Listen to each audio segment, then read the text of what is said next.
नमस्कार दोस्तों, आज का जो हमारा विषय है वह है शब्द धुन कैसे सुनी जाए। मीन्स ब्रह्मनाद को कैसे सुना जाए। इसे हम कई नामों से जानते हैं। अनहद नाद, नाद शब्द, शब्द धुन, अनाहत नाद।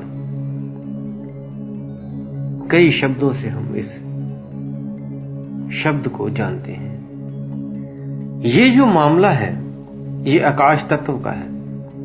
हमारे शरीर का जो ऊपरी हिस्सा है गर्दन के ऊपर वाला, वो सारा आकाश तत्व ही कहलाता है। और वहीं से हमें इसकी आवाज, इसकी धुन सुनती है। तो कैसे सुने इस आवाज को और कहां से आती है, ये जानते हैं पूरा इसका आज रहस्य।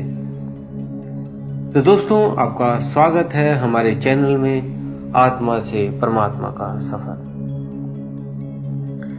अब दोस्तों, ये आवाज पहले तो जान लें, दो आवाजें हैं। एक भौतिक आवाज, एक आध्यात्मिक आवाज कह सकते हैं। भौतिक आवाज जो भी आप कुछ चीजें, दो चीजें जब टकराती हैं, दो बर्तन टकराएं या वीणा बजाएं या कुछ भी बजाएं, ढोलक बजाएं, कोई भी चीजें आप जो बजाते हो, इनसे आवाज को उत्पन्न होती है। इसे हम नाद कहते हैं। और जो अनहद नाद है वो बिना किसी चीज के, दोनों वस्तुओं के बिना किसी वस्तु के टकराए जो ध्वनि आवाज उत्पन्न होती है, उसे अनहद नाद कहते हैं, शब्द धुन कहते हैं। अब वो शब्द धुन आपको कैसे सुने और कहां है, वो सारा रहस्य आज जानते हैं। तो दोस्तों, आपको ये जब सुनना होता है तो अपने शरीर के ऊपरी हिस्से, मीन्स आप कानों से, आकाश तत्व से आप इसको सुनते हो। आकाश तत्व से इस शब्दों को सुनते हो तो ये शब्द जो है वो है क्या। तो ये शब्द कई तरह के शुरुआती दौर में आपको सुनेंगे। जब व्यक्ति इसे सुनना शुरू करेगा तो उसे, जब वो सुनने की कोशिश करेगा, जैसे आपने रात को अगर आप सन्नाटे में 12 बजे के बाद बैठे तो देखेंगे आप कोई घड़ी की आवाज की सुइयां जो चल रही हैं घड़ी की, वो भी आपको सुनाई देती हैं। उस समय कुछ और भी आवाजें अगर ध्यान से सुनोगे तो सन्नाटे की आवाज इस तरह की आपको सुनाई देंगी। ऐसे ही जब आप ध्यान में उतरोगे, आंतरिक आवाज को सुनोगे,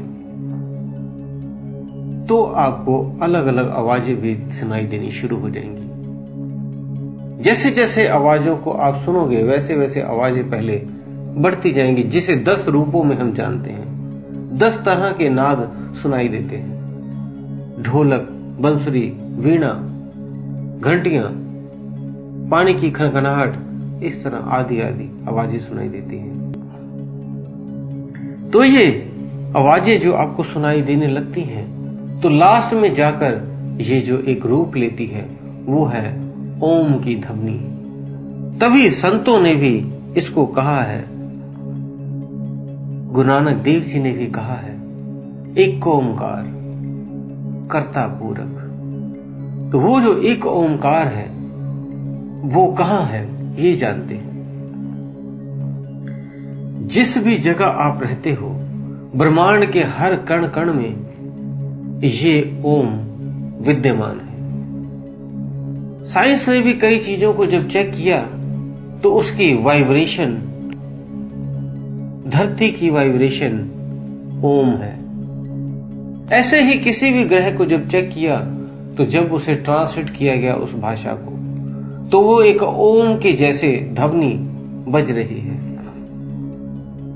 मीन्स मिट्टी के एक एक कण में उसी की आवाज गूंज रही है। आपको सुनने आना चाहिए। जब भीतर उतरेंगे तभी उसको सुन पाएंगे। यही ब्रह्मांड में गूंज रही है पूरे, यही धरती में है, यही एक मिट्टी के कण में है। कण कण में निराकार ओम वास करता है। तो वो जब आप ध्यान करते हो तो होता क्या है? जब आप भीतर उतरते हो, तो जब आपकी कुंडलिनी शक्ति जागृत होती है, तो जो ब्रह्मांड के बाहर है, आपसे बाहर है, वो ही आपके भीतर भी है, जिसे हम पिंड ही ब्रह्मांड कहते हैं। भीतर जब उतरोगे आप, तो एक्चुअल में आप इस ब्रह्मांड में उतरते हो।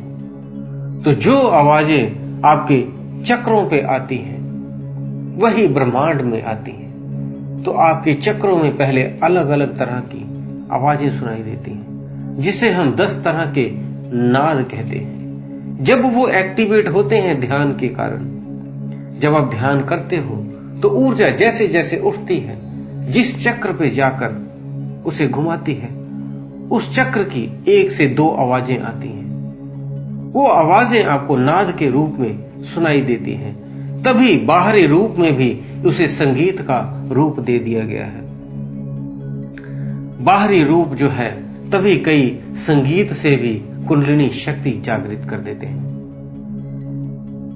इसी संगीत से बारिश भी पहले कर देते थे। शायद राग भैरवी राग से बारिश हो जाती थी। तो इसमें तानसेन या ऐसे पुराने जो संगीतकार थे, उन्होंने ऐसा किया। वो इन रागों को जानते थे। इसी तरह वो ध्वनियां बाहर प्रकट की, मंदिरों में घंटी लगाकर, तबले बजाकर, बंसुरी बजाकर, ताकि आप उस अनहद नाद को सुनो। बाहरी रूप उसको एक दिया गया। और जैसे ही किसी भी एक को आप पकड़ के जाओगे, तो आखिरी में ओम से जाकर, निराकार से जाकर मिल जाओगे। उसकी आवाज में आप घुल जाओगे, उस निराकार को, ओम को प्राप्त हो जाओगे। तो ये ध्यान की अवस्था में भी ऐसे आप जैसे जैसे प्रैक्टिस करते हो, भीतर उतरते हो, ये आपको नाद सुनने शुरू हो जाते हैं। यही नाद बाहर बज रहे हैं। जब आप ध्यान की अवस्था में इससे परे हो जाते हो, तब आप जो ध्वनियां सुनते हो, यही सूक्ष्म जो आप ये 5 तत्व देखते हो, यही सूक्ष्म तत्व भी है। जब वो वाइब्रेट करते हैं, तो एक ऊर्जा उत्पन्न होती है। उस ऊर्जा को ही शब्द धुन, ब्रह्म, निराकार, ओम, ब्रह्मनाद, अनहद नाद, कई नामों से हम जानते हैं। तो उसको सुनने के लिए आपको ध्यान में ही उतरना पड़ेगा।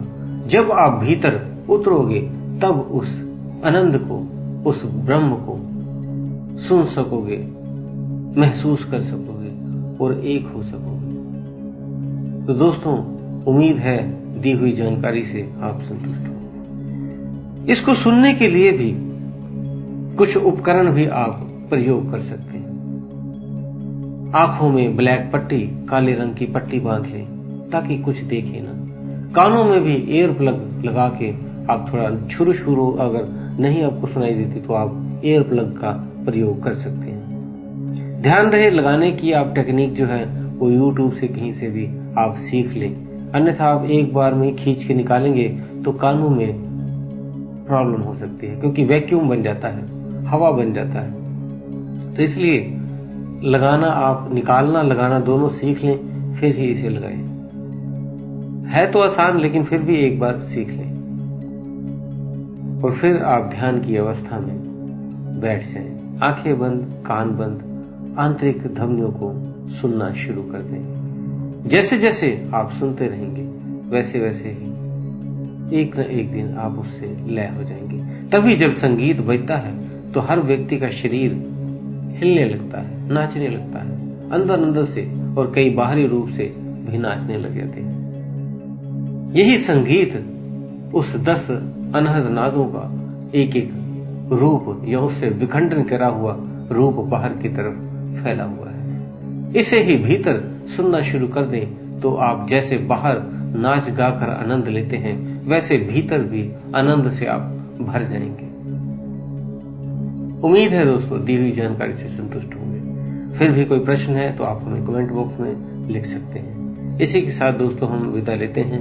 धन्यवाद।